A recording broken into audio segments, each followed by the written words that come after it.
Social మీడియాలో తెగ viral అవుతోంది. పవన్ కళ్యాణ్ తరపున చిరంజీవి గారు జనసేన పార్టీ నుంచి ప్రచారం చేస్తారు అని చెప్పి. ఒకవేళ నిజంగానే అది జరిగితే ఏపీ పాలిటిక్స్ ఏ విధంగా టర్న్ అయ్యే అవకాశం కనిపిస్తుంది? ఎందుకు అంటే ఆల్రెడీ టికెట్ ఎక్స్పెక్ట్ చేసి ముందు నుంచి సపోర్ట్ చేస్తున్న నాగబాబు గారు డైరెక్ట్ టికెట్ లేదని తెలుసుకున్న మరుక్షణం నుంచి అతను పూర్తిగా తెరమరుగైపోయారు, సైలెంట్ అయిపోయారు.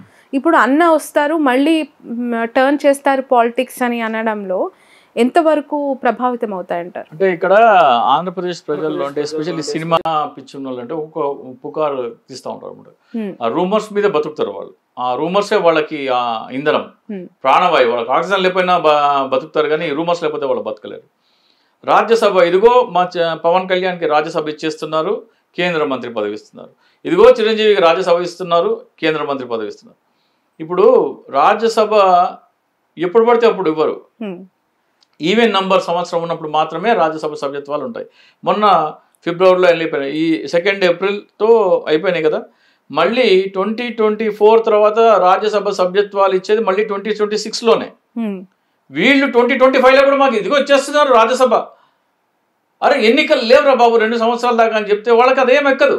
మాకు రాజ్యసభ ఇచ్చేస్తున్నారు, కేంద్ర మంత్రి పదవి అయిపోతున్నాడు.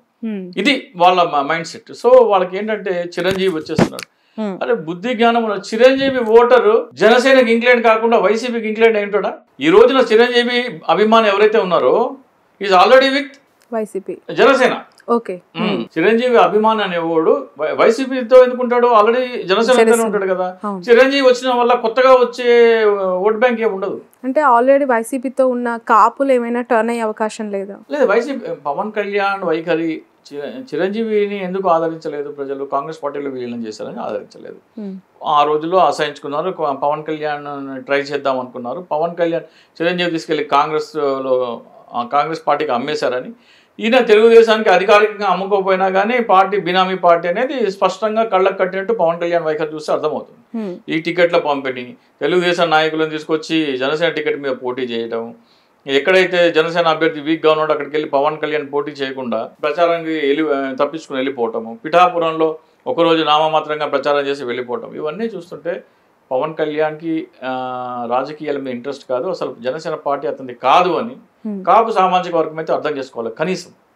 ఇది కేవలం కమ్మవారికి కాపులు ఓట్లు వేయరు కాబట్టి కాపుల ఓట్ల కోసం ఒక కాపు చేత పార్టీ పెట్టించి కమ్మవారే ఆ పార్టీ పెట్టించి ఆ ఓట్లు తమ వేయించుకుందాం కోసం అని తీసుకొచ్చిన ఇదే. కానీ మొత్తం 10 సంవత్సరాల పవన్ కళ్యాణ్ నడవడిక చూస్తే ఏ పని చేసినా కానీ, ఏ స్టేట్మెంట్ ఇచ్చినా కానీ, ఏ నిర్ణయం తీసుకున్నా కానీ, ఏ ప్రకటన చేసినా కానీ తెలుగుదేశంకి చంద్రబాబు నాయుడుకి మేలు చేసేదే తప్ప ఆంధ్రప్రదేశ్ రాష్ట్ర ప్రయోజనాల కోసం కానీ, జనసేన బలపడటం కోసం కానీ చేసిందేమీ లేదు.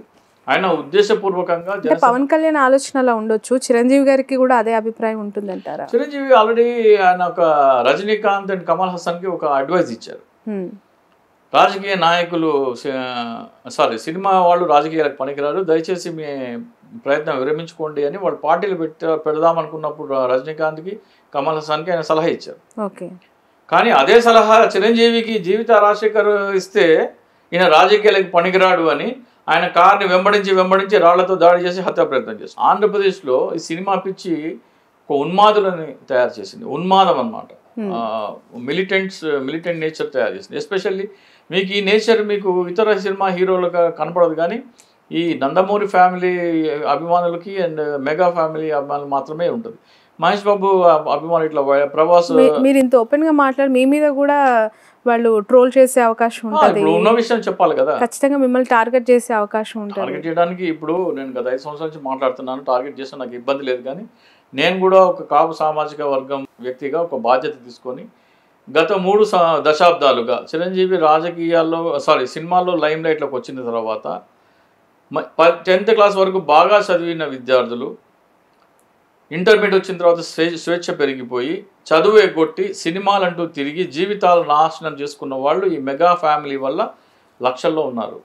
వాళ్ళ తోటి విద్యార్థులు ఇతర కులాలకు చెందిన ఎస్పెషల్లీ బీసీ, ఓసీ ఇతర కులాలకు చెందిన వాళ్ళందరూ మంచి సాఫ్ట్వేర్ ఉద్యోగాలు చేసుకుంటూ విదేశాల్లో ఉంటే వీళ్ళు ఈ సినిమా వ్యామోహంలో చదువు సంధ్యలు ఎగ్గొట్టి ఎందుకు పనికి రాకుండా పోయిన వాళ్ళు లక్షల్లో ఉన్నారు.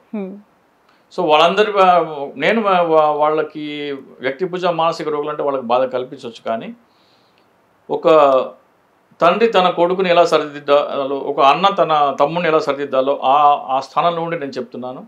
మీ జీవితాలు నాశనం అయిపోయినాయి. పార్టీ మీ పవన్ కళ్యాణ్ది కాదు. పార్టీ చంద్రబాబు నాయుడుకు మేలు చేసేందుకు చంద్రబాబు నాయుడు చేత స్థాపించబడిన పార్టీ. పవన్ కళ్యాణ్ కేవలం బినామీ. నిన్న ఆయన ఇంకో మాట అన్నాడు, నేను చంద్రబాబు నాయుడు ఇచ్చిన ఆదేశాలు తూచా తప్పకుండా పాటిస్తాను. ఇది విన్న తర్వాత కూడా ఆయన ఆంధ్రప్రదేశ్ ప్రజల కోసమో జనసేన పార్టీ కోసమో ఏదో చేస్తారంటే మీరు అంతకంటే మూర్ఖత్వం ఉండదు. అలాగే ఓట్ ట్రాన్స్ఫర్ కూడా జనసేన పార్టీ నుంచి టీడీపీకి, టీడీపీ నుంచి జనసేనకి జరుగుతుందో లేదో నాకైతే అనుమానమే. ఎందుకంటే ఎప్పుడైతే కూటమి గెలుస్తుందనో, గెలుపు దిశగా ఉన్నామనో, ఆ దిశగా వెళ్తుంటే ఉత్సాహం వచ్చి ఓట్ ట్రాన్స్ఫర్ జరుగుతుంది. కూటమి ఓడిపోతుందన్న సిగ్నల్స్ అందరికీ కనబడుతున్నాయి. కూటమి ఓడిపోతుంది అనుకున్నప్పుడు మీకు ఖచ్చితంగా ఓట్ ట్రాన్స్ఫర్ జరగదు. ఎలా అయితే వైసీపీ బలపడతా పోతుందో ఇంకా సరే అని అందరూ ఏం చేస్తారు, కాడి వదిలేయటం అంటారు. కాడి వదిలేసి సరే ఈసారి వదిలేద్దాంలే అని ఓటు ట్రాన్స్ఫర్ కూడా జరగదు. నాకు తెలిసి రాబోయే ఎన్నికల్లో 125 to 130 పైనే వైసీపీ తీసుకోబోతుంది. ఓటు ట్రాన్స్ఫర్ కనుక జరగకపోతే జగన్మోహన్ రెడ్డి తన సొంత రికార్డు 151 బీట్ చేసి కనీసం ఒకటైనా ఎక్కువ తీసుకుని వస్తారు. ఓట్ ట్రాన్స్ఫర్ కనుక జరగకపోతే తనకు తానే మళ్ళీ తన సొంత రికార్డు రిక్రియేట్ చేసుకుంటారు. ఓకే.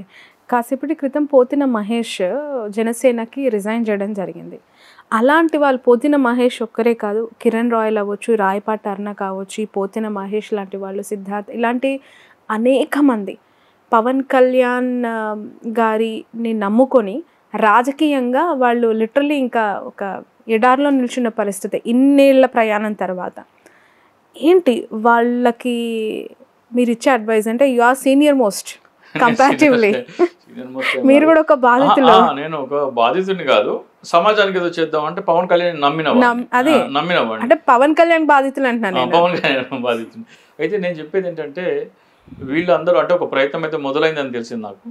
జనసేన పార్టీ తరఫున ఇండిపెండెంట్ గా పోటీ చేయాలని కొంతమంది ఆలోచనలో ఉన్నారని, వాళ్ళందరూ కలిసి ఒక పార్టీని ఎంచుకొని, ఏదైనా సరే ఒక పార్టీని ఎంచుకొని ఆ పార్టీ టికెట్ మీద పోటీ చేయాలనే ప్రయత్నాలు అయితే జరుగుతున్నట్టు తెలుస్తుంది. జనసేన కేవలం 21 చోట్ల మాత్రమే పోటీ చేస్తుంది కాబట్టి ఇతర నియోజకవర్గాల్లో జనసేన బలం ఎంత, ఎందుకు పవన్ కళ్యాణ్ పొత్తులో వెళ్లకుండా ఎంత తప్పు చేశాడు అని నిరూపించడం కోసమైనా సరే గణనీయమైన సంఖ్యలో ఓటు తీసుకొని అందరూ ఒకే సింబల్ మీద పోటీ చేయాలనే ఆలోచనలో కొందరు పెద్దలు తెర వెనకాల ప్రయత్నాలు మొదలుపెట్టారు. అందులో భాగంగా నాకు తెలిసి ఈ 2 రోజుల్లో ఈ అమావాస్య కోసం వెయిటింగ్, ఇవాళ అయిపోయిన తర్వాత రేపటి నుంచి ముమ్మరంగా చర్చలు జరిగి జనసేనలో అసంతృప్తులు ఉన్న వాళ్ళందరూ ఒక తాటి మీదకి తీసుకొచ్చి వాళ్ళందరినీ ఒకటే సింబల్ మీద పోటీ చేయించాలని ఒక ప్రయత్నం అయితే జరుగుతుంది. సో ఇక జనసేన గురించి చాలా మంది ఏమనుకుంటున్నారంటే, బయటికి వెళ్ళిపోయిన వాళ్ళు జనసేన నాయకులను ట్రోల్ చేస్తున్నారు. జనసేన నుంచి ఎవరైనా సరే బయటికి వెళ్ళిపోతే జేడి లక్ష్మణ్ గారి దగ్గర నుంచి ఎవరు బయటికి వెళ్ళిపోయినా కానీ ఇవాళ వెళ్ళిన పోతిన మహేష్తో సహా ద్రోహి అంటారు, నమ్మక ద్రోహి అంటారు. నమ్మక ద్రోహం చేసింది పార్టీ నుంచి వెళ్ళిపోయింది వాళ్ళు కాదు, నమ్మక ద్రోహం చేసింది పవన్ కళ్యాణ్.